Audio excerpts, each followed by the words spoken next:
Who is the biggest victim of shaitan? In the Quran, a lot of bad people are mentioned.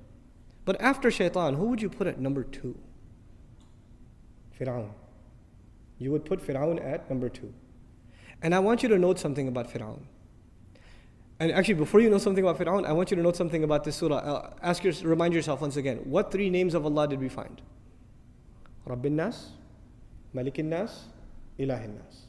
I'll tell you 3 things Allah says about Fir'aun. 1. فَقَالَ أَنَا رَبُّكُمُ الْأَعْلَى. What did he say about himself? I am Rabb.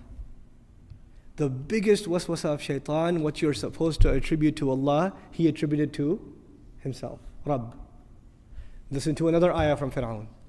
أَلَيْسَ لِي مُلْكُ مِصْرَ, pertaining to Fir'aun rather. أَلَيْسَ لِي مُلْكُ مِصْرَ وَهَذِهِ الْأَنْهَارُ تَجْرِي مِنْ تَحْتِي.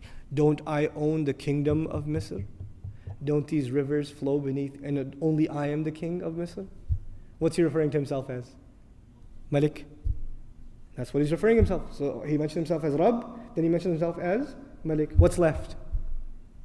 Ilah. Let's see if he committed this crime too. He turns to his chiefs and he says, وَقَالَ فِرْعَوْنَ يَا أَيُّهَا الْمَلَأ مَا عَلِمْتُ لَكُم مِّنْ إِلَٰهٍ غَيْرِي. My generals, listen up. I don't know of any other ilah for you other than myself.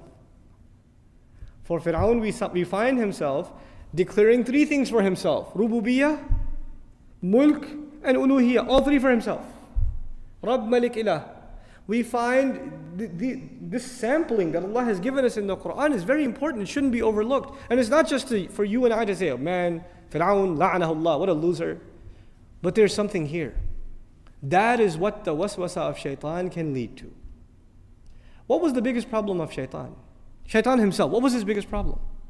Arrogance. Arrogance. What is the biggest thing he could instill inside a human being? Arrogance. And what is the worst manifestation of arrogance? Fir'aun. But you don't have to reach Fir'aun to be worried that you're headed down the same road that leads to Fir'aun. Today we are not living in a time where people declare themselves gods over others. But we are living in times where people declare themselves gods over themselves. They declare themselves their own master. I am my own man. I am my own master. They declare themselves their own king. King of the house. King of my territory. King of my domain. They declare themselves their own ilah. Their own hawa, their own desires become their ilah. أَرَأَيْتَ مَنِ اتَّخَذَ إِلَهَهُ هَوَاهُ. Did you see the one who takes his desires and turns them into his ilah? Even.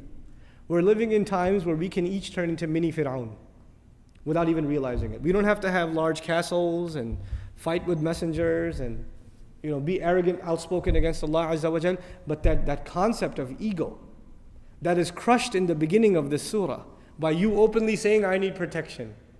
I need Allah's protection. I'm coming into His obedience. There's a very powerful lesson in this. Very, very powerful lesson. Iblis himself recognizes the lordship of Allah but wants the human being to forget it. He himself said, you are the one who created, khalaqtani. Even when he was disobeying Allah, he gave him credit. Khalaqtani min nar. You created me from fire. Even then he acknowledged Tawheed himself. Even he himself. But he wants the human being to forget that Tawheed. He wants the human being to become ungrateful. May Allah protect us from the waswasa of shaitan.